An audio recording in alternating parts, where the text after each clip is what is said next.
My beautiful world family, first of all, this is not a content to consume. This is a content to sit with, to reflect upon. And this is my new microphone. I hope you like it. Let's get straight to the business.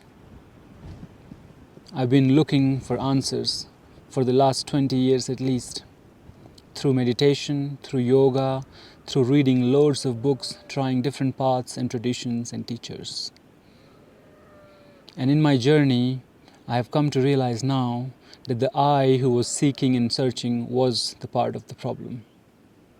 I was thinking that the answers are somewhere outside, that this I can grasp and can assimilate in himself. I was living with a sense of intense separation, but before we come to that, let's get one more premise here. We all have an image of ourselves in our head, right? We want ourselves to be a certain way, to look a certain way, to be treated a certain way. We want life to go in a certain way. When all of that happens, we are satisfied, peaceful, calm, happy and joyful. But when that stops happening, we think something is going wrong. We think something needs to be fixed and controlled. We begin to impose our will on life. Each time life agrees, we are happy. Each time life doesn't agree, we are unhappy. And the more we try to fix ourselves, control ourselves, we just get exhausted and more trapped. Look at some of the things in you that you want to change. Maybe it's a bad habit, you think it's a bad habit. Maybe it's a personality trait. Maybe it's your anger issue. Anything it is, you want to push it away. It's not going away, and you are frustrated about it. The problem is that you have a problem with the problem. The shift that needs to happen is that your attention needs to go from the predicate to the subject. From the I that is controlling and fixing to the I that is witnessing. So when you say, I'm happy today, or I'm sad, or I'm peaceful, or I'm disturbed, instead of focusing on this happy, sad, peaceful, disturbed, focus on the most common denominator of all your experiences, the I am. It's not a game of linguistic, it's not an intellectual exercise. So bear with me, let's go into it a bit deeper. No matter which experience you're having in life, notice in those moments that your attention is so fixated upon the predicate, the happy, the sad. Gently bring this attention back to knowing that I am is experiencing pain. In other words, I am aware of the pain in me. I'm aware of the happiness rising in me. I'm aware of the harm that I feel that is done to me. I'm aware of the pleasantness that I've just felt. I'm not pleasant, I'm not harmed, I'm not happy, I'm not sad. I'm not healthy, I'm not sick. I am the aware, witnessing presence of all that unfolds within me in my experience. My body, my mind, my mood, my energy, my emotion, and the whole world is all a field in the field of my awareness. When you begin to make this shift in your life, well, most of you are already bored because this is too simple, this is too boring perhaps, and you're looking for something profound, you're looking for something extraordinary, you want fireworks in your brain or some kind of a cosmic revelation. I was also looking for all these things. But if you're really ready to really change things after all these years of seeking and searching just like me, then please pay attention. As I said, empty your mind, don't just listen to the words, but relate with your experience as I speak and see where it takes you. Let's talk about the ego a little bit. Ego is the self-image. Ego is the criteria that we make about how life should be. Not only our life, but life in general, how it should be. So this ego is running not only us, but the world, the politics, the government, all the fights is a show, an enormous show of ego. And ego is something that we can witness. There is something in you that never changes, right? There's something in you that you call I which is not changing. When you were 2 years old, you still referred to yourself as the same I. Even now, you still refer to yourself as same I. When you say things have changed in you, you perhaps talk about your height, your weight, your financial status, your mind has developed, your emotions have matured, whatnot.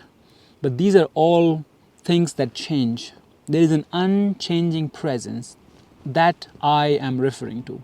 So the I, just for linguistic reasons, let's say the egoic I is the small letter I. The witnessing I is the capital letter I. The witnessing I is forever same. When we get older and dying, if we can get old before we die, then you will see that you still feel the same I that was born and was aware of himself or herself is the same I that feels like dying. So let's agree here that there is an I, a witnessing presence that is always present, and there is this small I that is forever changing, forever seeking and searching, becoming happy and sad, becoming healthy and sick. And all our focus is on the small I. But if you just make this shift, a very gentle shift, and return to the I that witnesses, that is the most common denominator of all the experiences we have in our life. The experience of sunny day and rainy day changes, but the experience of witnessing and being aware of the sunny day and rainy day does not change. As I said, I have some visitors. If you want to see the cow as well, let me just move here. Maybe she came here to witness the I. Everything you do, how you talk, how you walk, how you speak, how you feel, every single thing you do, just become aware of your doing and notice that in your pain, in your pleasure, I am is there. I am is consistent. In the beginning, it will seem banal, trivial, boring, because it is so ordinary, it is so simple, it is so close to us that we tend to not look where it is. It is so obvious that we take it for granted. But as I said, if you are tired of all the other approaches and nothing is working, then just pay attention to what I'm saying today. If you keep on witnessing this, no matter what is happening in your life, what is unfolding in your presence, see that you are there, being fully aware of it. And what you are aware of is changing, but the fact of awareness isn't changing. And let it not feel so exciting in the beginning, but do it nonetheless. Continue witnessing, continue being aware. You see, all the aware beings are here. I feel like Ramana Maharshi. He had cows and deers and peacocks always around him. Hello, are you here to steal my microphone? These are not flowers today. These are microphones. So, do you want to stay in the camera? Okay, you can stay. Oh, one more.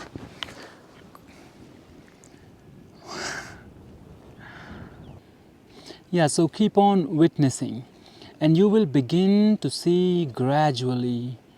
Don't wait for a sudden shift, but you will begin to see gradually that it hits home, that you have returned home, that awakening is not about becoming but unbecoming. It's not about doing something but about undoing. All the layers of the personality, they're attributed to the ego. I, the witnessing presence, the aware presence, simply is. But it's a different story if you don't want that.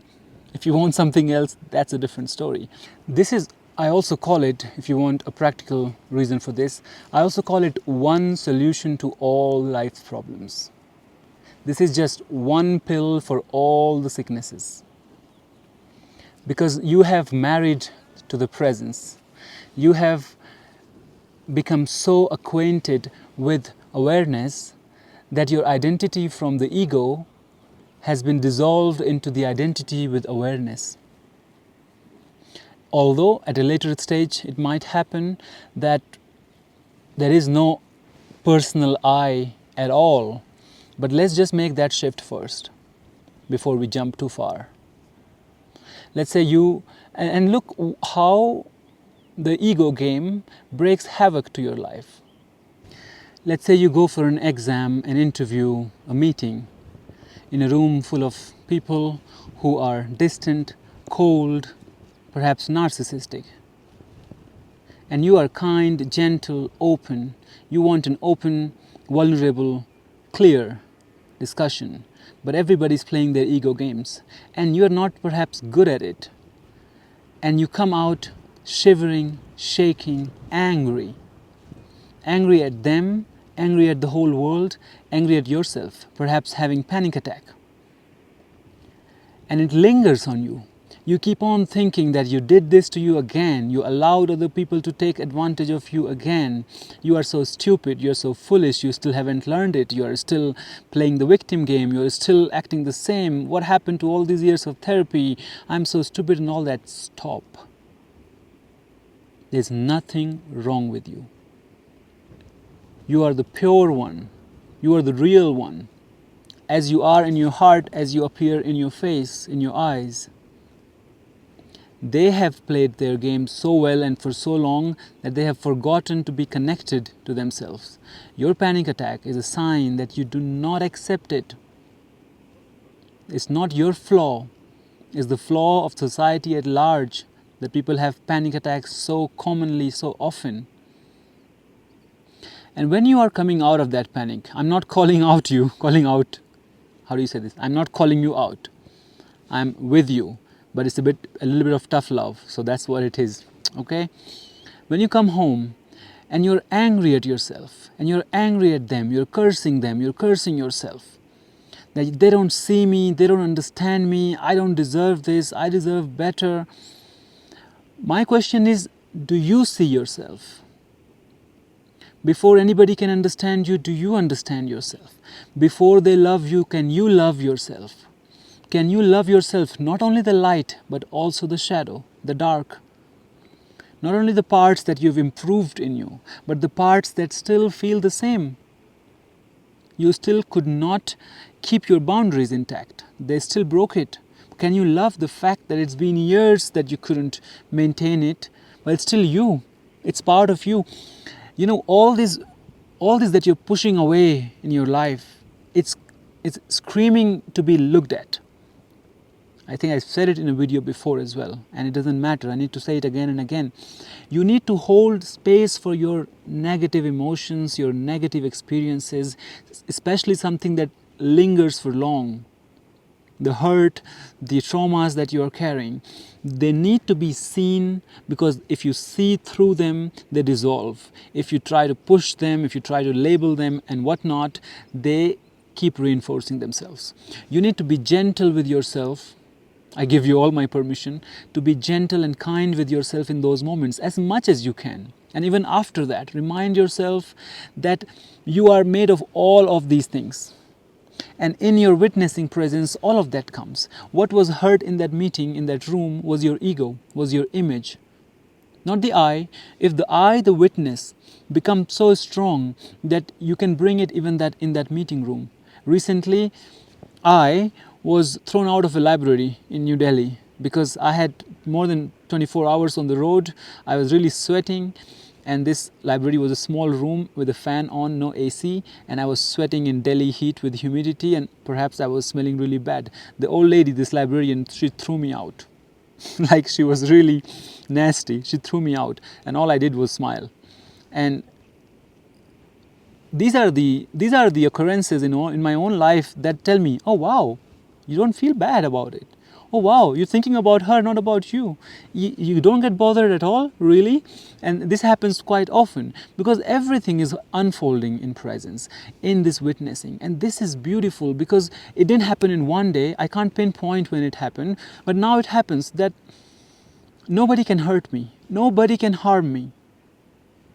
As long as all the experiences that go for the last several years. It seems like it is extremely hard for anybody to offend me. Because I'm just watching everything unfolding. And it is happening. This witnessing presence, it's not even personal, it's impersonal. It is only what it is. So I tend to speak too much because I tend to go deep now with you guys. Something has shifted in me when I realized that it's not a game anymore. It is a game, but I have to really be a bit. It's just happening from within after this 100,000 mark that I've reached, and I'm going to stop talking about it. But hope you can understand what I mean. So I'm going to go deep with you guys, and maybe not post so often, but go deep with you guys. Think of your sufferings, your trauma, your bad habits, your mood shifts, your anger issues as your little babies. All they need is attention and love and kindness. So be gentle with yourself. Continue being gentle with yourself and continue witnessing this unfolding. You must love yourself, you must be kind, you must be gentle. There is no other way. You can not keep cursing. As you bring this gentleness, this softness, this tenderness towards yourself, before anybody can do that to you, when you begin to do that to yourself, when you begin to say that it's okay, it's all right, and at the same time you bring this witnessing that I'm aware of all this resistance, I'm aware of the resistance of the resistance. When you become aware, you're not denying the pain. You're not closing your eyes to this pain. You are in fact holding them both together, the experience and the experienced, and the experiencer, the seeker and the sought, the observer and the observed, the witnessing and the witnessed. You are bringing them together. To a beginner's mind, it seems like I'm separating them two. But it is actually part of a deeper unity that comes by first separating, because the mind understands it. Right now, everything is a mess. What I'm helping you do is to take out the changing phenomenon and take out the unchanging phenomenon. Because we all live in the changing phenomenon, come to the unchanging phenomenon. And there is a reason why I naturally chose this. This looks more colorful, and you will tend to want this to be the unchanging phenomenon. Not this which is boring and banal and trivial, but that's how your awareness will feel like in the beginning. Boring, banal, not exciting, not fun, not life of a party. Until you see that this is really beautiful, and this can come and go. Eventually, all of this is unfolding in this. All of changing phenomena is unfolding in this unchanging phenomena. And this unchanging phenomena is all there is. This arises in it, dissolves in it, arises in it, dissolves in it. Why I'm taking so much time with it is because it is the most important lesson I can give you for the last several years of seeking and searching and learning and contemplating and meditating. This is what I've come to. I don't have control over things, but I am. Before I'm a man, before I'm an Indian, before I'm this, before I'm that, I simply am. Before I think, before I breathe, I am. It's same with you. It's like the sky. I think you can see the moon there. It's like the sky. It simply is. Clouds come and go, stars come and go, Earth rotates, sky is there. The unchanging, witnessing presence. So as you go on your seeking and searching in your journey, these are the two things that I want to end with. One is be aware. Continue being aware all the time. How you talk, even right now, how you listen to me, what comes to your mind. Don't take side, don't be quick to say yes, no, I agree, disagree, but this, but that. This is your mind doing. Just watch it unfolding. Watch it unfolding in your awareness. Why and when you get jealous, why and when you feel good, why and when you feel bad, how the sensations change in your body, what you feel. Now that I said sensation, I want to a little bit touch on the sensation too. Every sensation has been given a label now. You feel a feeling in your stomach, it immediately means something. You feel an itching sensation somewhere in the body, it means something. Separate the meaning from the sensation. Don't give it any name. Now this is against all the regular popular advice you get. Watch the sensations arising and going. Watch the labels that you remember from the memory that come to you. And watch that it's simply a sensation.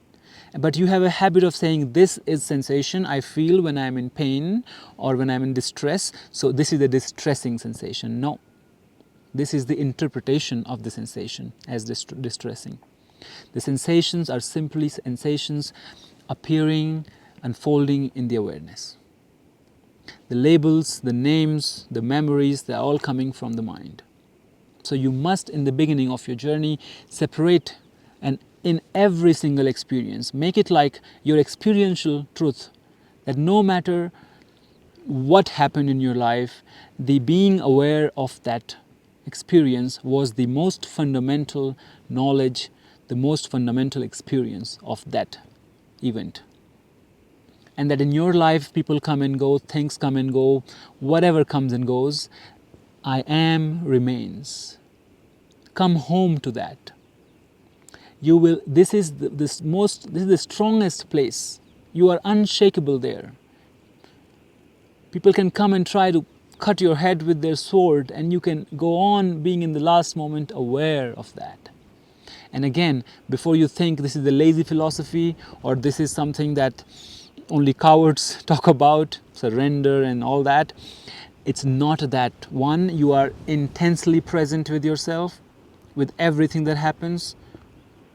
And two, that right action emerges. You are always active and fully engaged in life because you don't have fears and anxiety and apprehension. You are always open to life. You are embracing life with open arms. So that happens. Now, previously, when I was ending this talk, I wanted to say two things. I already said the first. The second one is be kind to yourself. This advice will never get old. Please, please, please be kind to yourself. Be gentle to yourself. You're not too bad. You're not too stupid. You're not useless. You simply are. Before you're a man, before you're a woman, before you're successful, before you're a failure, all these are labels. What is a failure? You planned something, you couldn't get there, so it's a failure. What the hell? It's not. It's all concepts and ideas. Please be kind to yourself. Please be very, very gentle with yourself. And be aware. Love yourself. You deserve this and you owe this to life. All right. I'm sorry if I spoke too much today, but I really enjoyed it. And today is my last day in the valley. Now the mountains are calling me, so tomorrow morning I'm heading for a 1 week hiking trail, all above 3,000 meters. And I'm very much looking forward to 7 days of walking. And if I have insights from there, I'll definitely share with you guys. So take good care of yourselves. Do engage in the comment section, and see you soon.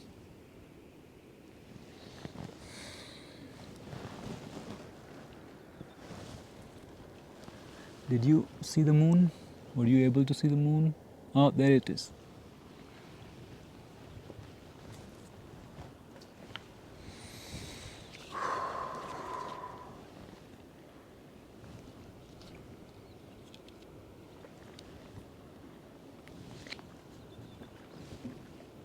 What are you doing still here? Go!